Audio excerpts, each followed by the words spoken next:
चलिए दोस्तों, लॉगरिथम जिसको लघुगणक हिंदी में कहते हैं, हम आपके सामने कुछ डाउट को दूर करने के लिए एक ऐसे टॉपिक को लेकर आए हैं जो आपको 90 प्लस दिलाने में सहयोग करेगा। और इस टॉपिक पर आइए विचार करते हैं। जैसे दिया गया है लघुगणक, ऐसा पढ़िए कि आपका 90+% आए। और ये आने के लिए मैं आपके साथ लगा हुआ हूं दोस्तों। आपको थोड़ा सा इसी टॉपिक के साथ मेहनत करना होगा कंटिन्यू, तो आपका कार्य जरूर सफल होगा। चलिए आते हैं लघुगणक को हम लोग शॉर्टकट की अगर बात करें तो इसको शॉर्ट में लॉग लिखते हैं। लॉग लिखते हैं, लॉग मीन्स हो जाता है लघुगणक, ठीक है, लॉगरिथम। और इसको हम लोग जब ln लिखते हैं तो ln का तात्पर्य होता है नेचुरल लॉग। और जब नेचुरल लॉग को हमें बेस लॉग में, बेस 10 लॉग में चेंज करना होता है तो 2.303 से गुणा करते हैं तो हमारा ये बेस में नेचुरल 10 लॉग में जुड़ जाता है। अगर ये लॉग ln x है तो यहाँ पर x आ जाएगा। अब कभी कभी इसको ऐसे लिखते हैं, नहीं तो ऐसे भी लिखा जाता है लॉग बेस में x। तो इसको हम इसमें चेंज करने के लिए इससे गुणा करते हैं, ठीक है। तो ये शॉर्टकट फॉर्म है जो केमिस्ट्री में, फिजिक्स में अगर कहीं पर ऐसे क्वेश्चन आपको चेंज करने हुए तो इससे मल्टीप्लाई करके आप बेस 10 में चेंज कर सकते हैं दोस्तों, ठीक है। चलिए और आगे बढ़ते हैं। इसी टॉपिक पर मैं कुछ फार्मूले की चर्चा करूंगा। जैसे अगर कोई आपको ऐसे क्वेश्चन दे दिया जाए, लॉग बेस में a हो और यहाँ पर दे दिया जाए m और पावर में दे दिया जाए n, तो आप कैसे लिखते हैं? तो देखिए, जो पावर होता है वो आगे आ जाएगा और लॉग और बेस में जो है वो लिखा रहेगा। m है तो m लिख उठेगा इस फॉर्म में। जैसे कोई क्वेश्चन और भी आ गया, जैसे लॉग बेस में a है और यहाँ m है और बाई में n है, तो कैसे लिखेंगे? तो आप सबसे पहले लॉग, अगर बेस में a है तो a लिखेंगे, पावर पे जो m है पहले वो लिखेंगे अंश, फिर माइनस लगाएंगे, फिर लॉग बेस में a होगा, नीचे n है तो यहाँ पर n लिखेंगे, ठीक है।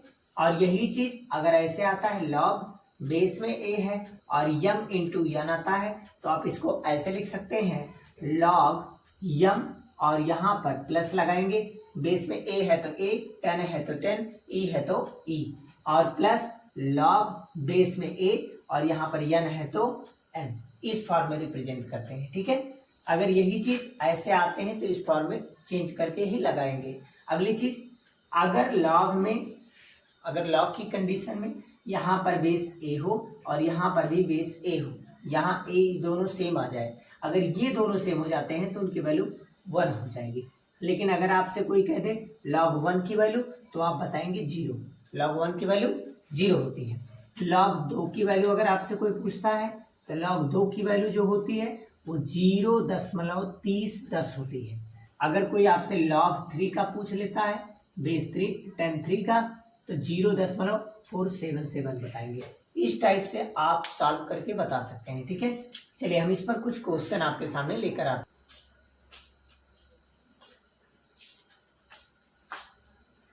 क्वेश्चन नंबर फर्स्ट है, लॉग बेस में 2 64। आपको इस तरह के क्वेश्चन सॉल्व करने हैं तो आपको कैसे लिखना होगा? लॉग बेस में 2 है तो बेस में 2, 64 को अगर आपको लिखना है तो आप कैसे लिखेंगे? इस प्रकार से देखिए, रफिंग कर सकते हैं, इस टाइप से कैंसिल करेंगे।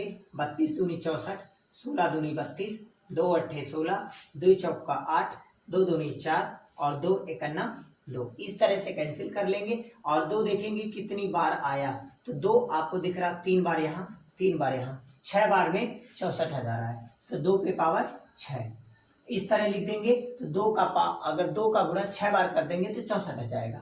अब देखिएगा, मैंने अभी रूल बताया है कि अगर कहीं पर log a पे पावर m आता है तो m आगे आ जाएगा, a वहीं रहेगा, तो हम लोग इसका पावर जो है वो आगे लिखेंगे। और log यहाँ बेस में 2 है और यहाँ भी 2 है, और जब बताया था जब ये सेम मिले, ये दोनों सेम तो उसकी वैल्यू 1 होती है, तो यहाँ हो जाएगा 6 गुणे 1 बराबर में 6 का नाम 6, ये हो जाएगा आंसर। दोस्तों ऐसे ही दूसरा क्वेश्चन करना है। चलिए दूसरा ट्राई करते हैं। लॉग बेस में 3 और लिखा गया है 243, कैसे सॉल्व करेंगे? सबसे पहले 243 का फैक्टर करेंगे। किस प्रकार से? चलिए दोस्तों यहाँ पर दिखाते हैं 243 का फैक्टर आप किस प्रकार से करते हैं। तो देखिए 243 का करना है, फिर आप इसी प्रकार से करेंगे, 3 से कट करेंगे, 3 बटे 24, 3 एकन्ना 3, 3 से काटेंगे 27, 81, 3 से काटेंगे 3 9 27, 3 त्रिका 9, 3 एक 3, 3 कितनी बार आया दोस्तों? 5 बार। तो आप इसको ऐसे लिखेंगे, लॉग बेस में 3 है, 3 कितनी बार आया है देख लीजिए, 3 और 2 5 बार, तो यहाँ 5 लिखेंगे, जो पावर है वो आगे आ जाएगा और ये हो जाएगा लॉग बेस में 3, यहाँ पर 3, देखिए सेम सेम, तो इसकी वैल्यू हो जाएगी 1। तो आप जानते हैं 5 और गुणे में 1, 5 एकन्नम 5, ये आ जाएगा दोस्तों। ऐसे ही सेम तीसरा क्वेश्चन है, तीसरा क्वेश्चन दिया गया है लॉग बेस में 10 0.01, ऐसे क्वेश्चन दिए जाए तो आप कैसे लिखेंगे? देखिए लॉग बेस में है 10, अब देखिए 0.01 का मतलब हो गया, अगर इधर से जितने अंक पहले दशमलव रहे उसको माइनस में लिखा जाता है पावर, जैसे 2 अंक पहले दशमलव है तो माइनस में 2, अब ये पावर जो है वो आगे आएगा तो हो जाएगा -2 लॉग बेस में 10 और यहाँ भी बचेगा 10। देखिए सेम सेम हो गया, बेस ये दोनों इक्वल है, इनका मान 1 और -2 में जब 1 का गुणा करेंगे तो आंसर आएगा -2। ऐसे ही अब चलिए सेकंड टाइप क्वेश्चन लेकर आते हैं।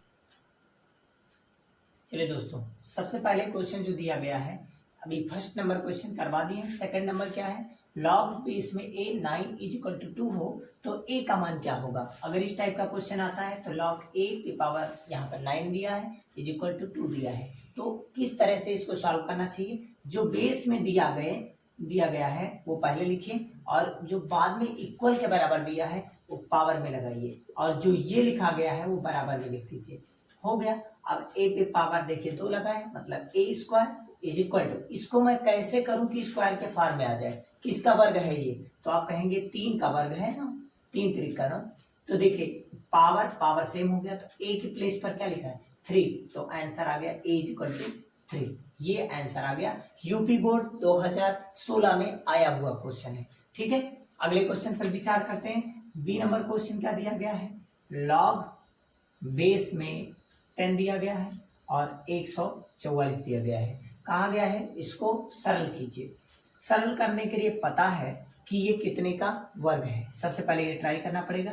तो 144 आप जानते हैं, इसी तरह फैक्टर करेंगे, 2 सत्ते 14, 2 दूनी 4, 2 से काटेंगे 36 दूनी 72, 2 से काटेंगे 18 दूनी 36, 2 से काटेंगे 2 9 18, 3 से काटेंगे 3 त्रिका 9, 3 से काटेंगे 3 एक 3, 2 देखिए कितनी बार आया है 4 बार, 3 कितनी बार आया है 2 बार, तो आप देखते हैं कि 2 आ गया आपका 4 बार है और ये आया है 3 2 बार। तो क्या करेंगे, इस टाइप का अगर क्वेश्चन आता है तो आप इसको लिख सकते हैं 2 पे पावर 4 और 3 पे पावर 2, इस प्रकार से करके आप चाहे तो सॉल्व कर सकते हैं। और भी एक तरीका है कि अगर इसको चाहे वर्ग करके डायरेक्ट भी आप निकाल सकते हैं, 2 के फॉर्म में करके अलग अलग करके भी निकाल सकते हैं, ठीक है।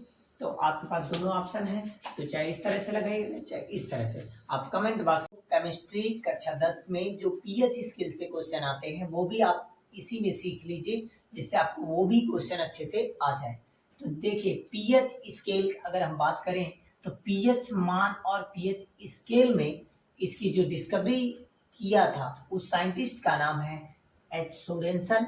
इन्होंने ही पीएच के बारे में अध्ययन करके बताया था और ये भी बताया कि अगर किसी का पीएच मान 7 आता है तो वो न्यूट्रल होगा, अर्थात वो उदासीन होगा। लेकिन अगर किसी का पीएच मान 7 से ज्यादा आता है, जैसे 7.1, 7.2, 7.3 से ज्यादा आता है, 7 से भी ज्यादा आ जाए तो वह समझिए क्षारीय हो गया है।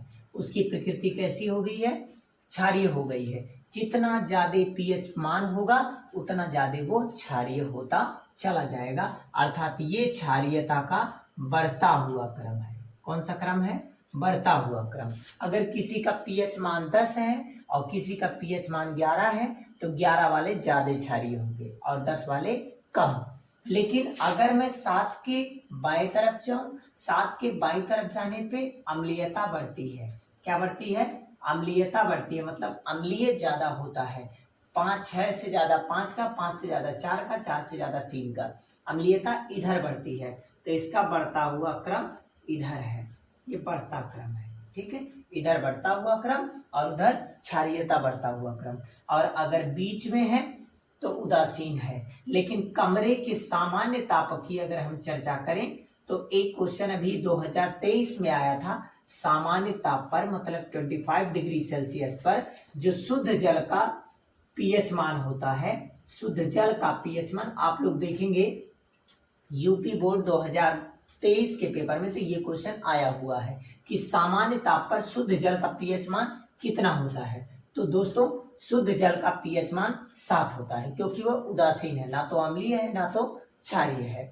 और अगर हम बात करें नमक का, तो नमक का भी पीएच मान 7 होता है, क्योंकि ये भी ना तो अम्लीय है और ना ही क्षारीय है। लेकिन यदि पीएच मान किसी का 7 से कम है, क्या कहने का मतलब, अगर 7 से कम है, 7 से कम है तो अम्लीय होगा, 7 से अधिक है तो क्षारीय होगा। तो इस प्रकार से आप ऑप्शन क्वेश्चन कर सकते हैं। चलिए और आगे बढ़ते हैं इसी में क्वेश्चन। दोस्तों चलिए जल का आयनिक गुणनफल पर विशेष ध्यान देंगे। जल का आयनिक गुणनफल, जल का आयनिक गुणनफल क्या होता है? जल का आयनिक गुणनफल होता है H+ तथा OH-। क्योंकि आप जानते हैं ये कहाँ से आया, क्योंकि अगर मैं H2O को डिवाइड करूं तो क्या मिलेगा, तो आप देखेंगे H+ और प्लस में OH- में डिवाइड हो जाएगा। तो इसकी सांद्रता तथा इसकी सांद्रताओं का जो गुणनफल होता है वो टोटल पीएच स्केल के बराबर होता है। तो उसका कोटिमान कितना होता है, 1 × 10⁻⁻14 मोल प्रति लीटर होता है। ये वैल्यू होती है किसका, जल के आयनिक गुणनफल का।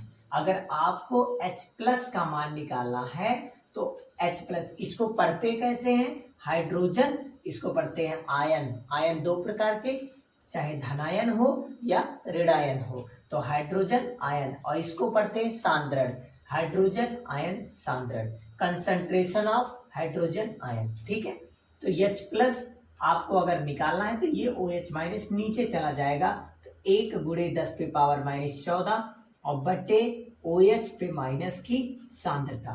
अगर OH- का सांद्रण पता है तो आप H+ का सांद्रण निकाल सकते हैं, और अगर OH- का सांद्रण चाहिए तो आप OH- को रोक लीजिएगा और OH- को रोक करके H+ को नीचे भेज दीजिएगा। तो 1 × 10⁻⁻14 और जो H+ है वो नीचे आ जाएगा। दोस्तों इस प्रकार से आप इसको भी सॉल्व करके निकाल सकते हैं। अगर एक का सांद्रण पता, दूसरे का सांद्रण आसानी से निकल जाएगा। और यदि शॉर्ट क्वेश्चन में आता है तो आप डायरेक्ट भी बता सकते हैं कि पीएच मान कितना होगा, क्योंकि पीएच और प्लस में POH अगर एक का मान पता है तो इन दोनों का योग 14 होता है। इसमें आप इस फार्मूले का यूज करके भी निकाल सकते हैं। और एक सिंपल फार्मूला है pH बराबर 10⁻⁻pH। ये सिंपल सवाल, जब आपको नॉर्मल सवाल मिलेगा तो इससे कंपेयरिंग करके भी आप बता सकते हैं। इतनी फार्मूलों का सहारा लेकर आप लगाएंगे। ठीक है, चलिए क्वेश्चन लाते हैं आपके सामने। चलिए दोस्तों क्वेश्चन आ गया पीएच का, जो अभी मैंने आपको बताया। किसी विलयन का पीएच मान 3 है। यदि किसी विलयन का अगर पीएच मान 3 है तो उसमें उपस्थित लिखा जाता है, देखो हाइड्रोजन तो H लिखिए, आयन, हाइड्रोजन पे कौन सा आयन होता है, प्लस आयन हो गया, फिर क्या लिखा, सांद्रण, सांद्रण को इस प्रकार से लगाइएगा, का मान ज्ञात कीजिए। अगर ये बताना है तो इसका मैंने अभी फार्मूला बताया है, 10⁻⁻ का क्या होता है, पीएच, और इस पर आप रख देंगे तो आंसर आ जाएगा 10⁻। पीएच की वैल्यू कितनी है, 3 मोल प्रति लीटर, आंसर आ गया। ठीक है दोस्तों, इस प्रकार से यूपी बोर्ड 2016 में ये क्वेश्चन आया था। अच्छे से सीख लीजिए, लाइक शेयर सब्सक्राइब सभी करते रहिए। आपके पास जो भी वीडियो बनाते रहेंगे इस प्रकार की सभी वीडियो आप तक पहुंच जाएंगी नोटिफिकेशन के माध्यम से। ठीक है, चलिए अगले क्वेश्चन को आते हैं। एक विलयन में हाइड्रोजन आयन का सांद्रण, हाइड्रोजन फिर लिखा है आयन फिर लिखा है सांद्रण, हाइड्रोजन आयन सांद्रण बराबर कितना दिया है, 10⁻⁹। विलयन का पीएच मान, बताइए, विलेन का कौन सा मान बताना है, पीएच मान बताना है आपको। तो पीएच मान के लिए मैंने अभी फार्मूला बताया कि H प्लस आयन का सांद्रण बराबर 10 पे पावर माइनस का पीएच, और इसका मान आपको दे दिया गया है 10 पे पावर माइनस 9 और बराबर 10 पे पावर माइनस का पीएच। बेस बेस इक्वल हो गया, माइनस माइनस इक्वल हो गया, तो पीएच बराबर कितना आ गया, 9 दोस्तों। तो ये जो 9 है ये 7 से ज़्यादा है या 7 से कम, तो आप कहेंगे 7 से ज़्यादा। तो इसकी प्रकृति कैसी होगी दोस्तों, तो प्रकृति क्षारीय होगी, मतलब बेसिस इसकी नेचर होगी। ठीक है, और भी क्वेश्चन आपके सामने लाते हैं। ठीक है, एक विलेन में हाइड्रोक्साइड आयन सांद्रण, हाइड्रोक्साइड को OH से लिखते हैं, आयन हाइड्रोक्साइड पे माइनस चार्ज, और सांद्रण को हम लोग इस प्रकार से लिखते हैं। इसकी वैल्यू दे दी गई है 1 गुणे 10 पे पावर माइनस का 5 मोल प्रति लीटर है। तो विलेन का पीएच मान आपको बताना है। सबसे पहले मैंने बताया अगर OH माइनस सांद्रण दिया गया है तो पहले H प्लस सांद्रण ज्ञात कीजिए, और इसके लिए मैंने अभी सूत्र बताया है कि जल के आयनिक गुणनफल द्वारा 1 गुणे 10 पे पावर माइनस 14 होता है, और यहाँ पर OH माइनस होता है। अगर आप इस पर वैल्यू रख देंगे तो H प्लस पा जाएंगे।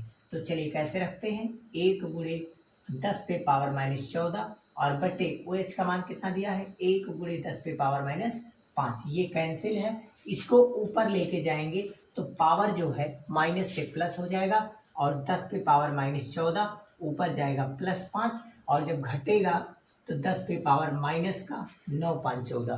तो यहाँ पर जब कंपेयर करेंगे तो आपको पता है 10 पे पावर माइनस पीएच होता है। बेस इक्वल पावर की तुलना कर लेंगे तो P ऑफ H कितना पा जाएंगे, 9, और इसकी प्रकृति कैसी होगी, क्षारीय होगी। ठीक है, अगर प्रकृति पूछी जाए तो क्षारीय, क्योंकि 7 से अधिक है।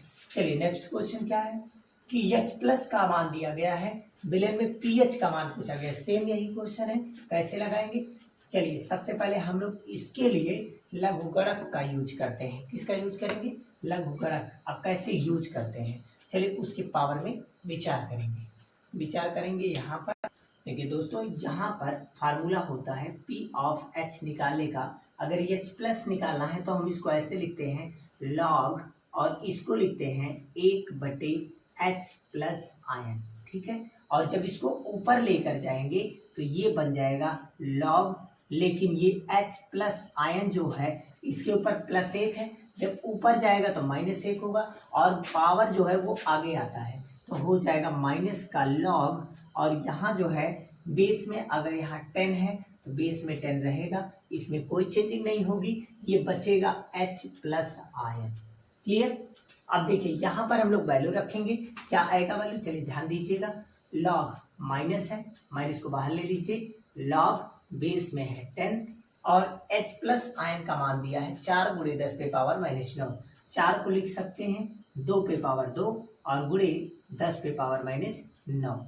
और आप सभी को पता है कि लॉग यम इंटू एन को लॉग यम प्लस एन लिखा जाता है। तो हम लोग क्या लिखेंगे, माइनस का लॉग, और यम के स्थान पर क्या लिखेंगे 2 पे पावर 2, बेस में 10 है, और प्लस लॉग एन के स्थान पर क्या लिखा है, एन के स्थान पर लिखा है 10 पे पावर माइनस का 9। अब हम लोग अगर इसे सॉल्व करेंगे तो क्या मिलेगा दोस्तों, यहाँ से मिलेगा लॉग पावर आगे आ जाएगा तो यहाँ हो जाएगा -2, और लॉग 2 का मान होता है 0.3010, आपको ऊपर दिया गया है क्वेश्चन में, देखिए यहाँ पर दिया गया है, और प्लस, और जब माइनस माइनस आगे आएगा तो यहाँ पर चिन्ह बदलेगा, तो क्योंकि यहाँ पर प्लस है, ये जब साइन मल्टीप्लाई करेंगे तो यहाँ पर माइनस आ जाएगा और यहाँ पर माइनस हो जाएगा, लेकिन ये जब माइनस आएगा तो इसको प्लस कर देगा और 9 बचेगा, और लॉग 10 का मान 1 हो जाएगा, तो हम लोग का ये आ जाएगा।